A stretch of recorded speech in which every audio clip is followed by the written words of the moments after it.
Footprints Without Feet is a story about a very smart scientist named Griffin. He found a secret way to make himself disappear or become invisible. The story begins with two young boys in London. They were very surprised to see fresh, muddy marks of bare feet on the steps of a house. They wondered who could be making these footprints, especially in the middle of London, and where the person was. As they watched, something amazing happened. A brand new footprint appeared out of nowhere. More footprints kept appearing, one after another, going down the steps and along the street. The boys were super interested and followed these footprints. But soon, the muddy marks started to get lighter and lighter, and then they completely vanished. The answer to this mystery was actually quite simple. The confused boys had been following Griffin, the scientist, who had just figured out how to make a human body transparent, which means you can see right through it. Griffin had done many experiments to prove that a human body could become invisible. Finally, he drank some very special and rare medicines. After drinking them, his body became as clear as a sheet of glass. But even though he was clear and you couldn't see him, his body was still as solid and firm as glass. Even though Griffin was a brilliant scientist, he was a bit of a troublemaker. The story calls him a lawless person. His landlord, the person he rented his house from, didn't like him at all and tried to kick him out. To get revenge, Griffin set the house on fire. To escape without anyone seeing him, he had to take off all his clothes. Because of this, he became a homeless person, meaning he had no home, and he wandered around without clothes or money. He was completely invisible. He only became visible when he accidentally stepped in some mud, which left footprints as he walked. Griffin easily got away from the boys who were following his muddy footprints in London. But his adventures were definitely not over. He had picked a very bad time of year to walk around London without any clothes. It was the middle of winter. The air was extremely cold, or bitterly cold, and he absolutely needed clothes. Instead of walking on the chilly streets, he decided to sneak into a large London department store to get warm. When the store closed for the day, Griffin was very happy. Once the doors were shut, he could enjoy putting on clothes and eating without caring about how much it cost. He broke open boxes and wrappers and dressed himself in warm clothes. Soon he had shoes, a warm overcoat, a long heavy coat, and a hat with a wide brim. With these clothes on, he became a fully dressed person who could be seen again. In the store's restaurant kitchen, he found cold meat and coffee. After his meal, he also ate sweets and drank wine that he took from the grocery store section. Finally, he settled down to sleep on a soft pile of blankets. Only Griffin had woken up early enough. Everything might have been okay. But he didn't wake up until the store workers, called assistants, started arriving the next morning. When he saw a couple of them coming, he got scared and started to run. They naturally chased after him. In the end, he could only escape by quickly taking off the new clothes he had just put on. So once again, he found himself invisible but naked in the very cold January air. This time, he decided to try a shop that had costumes and props for plays, called a theatrical company. He hoped to find not only clothes, but also something that could hide the empty space where his head should be, above his shoulders. Shivering from the cold, he quickly went to Drury Lane, which is a well-known area for theaters. He soon found a good shop. He went upstairs without anyone seeing him, being invisible.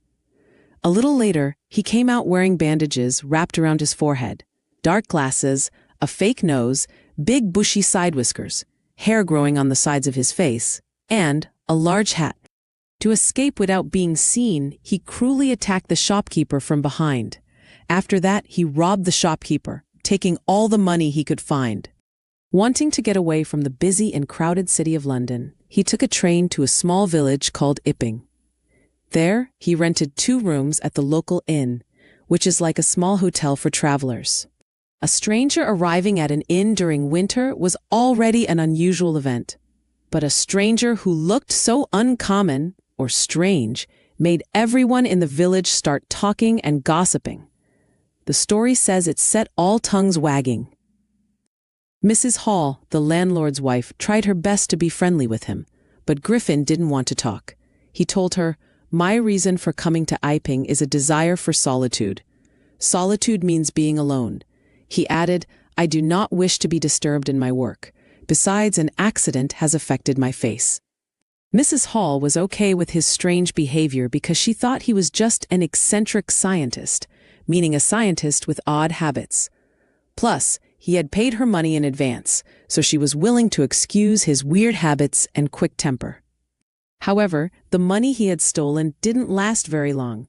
Soon, Griffin had to admit that he didn't have any more ready cash or actual money, but he pretended that he was expecting a check, a piece of paper that acts like money, to arrive at any moment. Shortly after this, a very curious or strange event happened. Very early in the morning, a clergyman, a religious leader like a priest, and his wife woke up because they heard noises coming from their study, which is a room used for reading and working. Quietly, they crept downstairs. They heard the sound of money, a chink being taken from the clergyman's desk, without making any noise, and holding a poker, a tool used for fireplaces, firmly in his hand. The clergyman suddenly flung open the door, meaning he threw it open. He shouted, "Surrender," which means give up. But to his great surprise and amazement, he realized that the room appeared to be completely empty. He and his wife looked everywhere, under the desk, behind the curtains, and even up the chimney. There was no sign of anybody. Yet the desk had been opened, and the money they used for household expenses, called housekeeping money, was missing. "Extraordinary affair," the clergyman kept saying for the rest of the day. He meant it was a very unusual and strange situation. But what happened next was even more extraordinary than the clergyman's experience. A little later that morning, Mrs. Hall's own furniture started behaving strangely. The landlord and his wife were up very early and were surprised to see the scientist's door wide open. Usually, Griffin's door was shut and locked, and he would get furious or extremely angry if anyone went into his room. This seemed like a perfect chance that shouldn't be missed. They peeked around the door, saw nobody inside, and decided to investigate or look around. The bedclothes were cold, which showed that the scientist must have been awake and out of bed for some time. Even stranger, the clothes and bandages that he always wore were just lying around the room. Suddenly, Mrs. Hall heard a sniff very close to her ear. A moment later, the hat that was on the bedpost, the pole at the corner of the bed, suddenly jumped up and flew into her face. Then the bedroom chair seemed to come alive. It sprang into the air and charged straight at her, with its legs pointing forward. As Mrs. Hall and her husband turned away in terror, which means extreme fear, the amazing chair pushed both of them out of the room. Then it seemed to slam and lock the door behind them. Mrs. Hall almost fell down the stairs because she was in hysterics, meaning she was extremely upset and distressed. She was completely convinced that the room was haunted by spirits, meaning ghosts. She also believed that the stranger, Griffin, had somehow made these spirits enter into her furniture. "My poor mother used to sit in that chair," she cried sadly, or moaned. "To think it should rise up against me now." The general feeling among the neighbors was that the trouble was caused by witchcraft, which is a type of magic. But whether it was witchcraft or not, when the news of the burglary, the theft, at the clergyman's home became known, the strange scientist was strongly suspected of being involved. Suspicion grew even stronger when he suddenly produced some ready cash or real money. This was odd because not long before, he had admitted that he had no money at all. The village policeman, called a constable, was secretly sent for. Instead of waiting for the constable, Mrs. Hall went directly to the scientist. Griffin had mysteriously appeared from his empty bedroom. "I want to know what you have been doing to my chair upstairs," she demanded, meaning she asked very firmly and directly. "And I want to know how it is you came out of an empty room and how you entered a locked room." The scientist was always quick-tempered, meaning he got angry easily. Now he became furious, which means extremely angry. "You don't understand who or what I am," he shouted. "Very well, I'll show you." Suddenly he threw off his bandages, whiskers, spectacles, glasses, and even his fake nose. It only took him a minute to do all of this. The people in the bar were horrified and found themselves staring at a man without a head. Mr. Jaffers, the constable, now arrived. He was quite surprised to find that he had to arrest a man without a head. But Jaffers was a determined policeman and was not easily stopped from doing his duty. If a magistrate's warrant, an official paper from a judge ordering an arrest, ordered a person's arrest, then that person had to be arrested, whether they had a head or not. What followed was a remarkable scene. The policeman tried to grab hold of a man who was becoming more and more invisible, as he threw off one piece of clothing after another.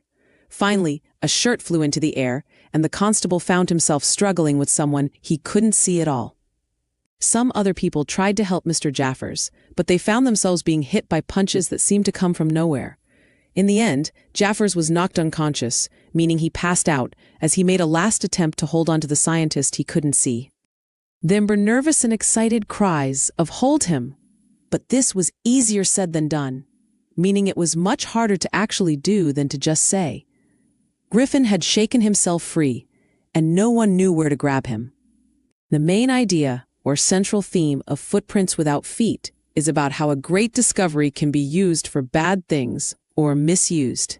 Griffin was a very smart scientist, but he used his amazing power of invisibility to do harmful things like setting a house on fire, stealing money, and causing trouble for people.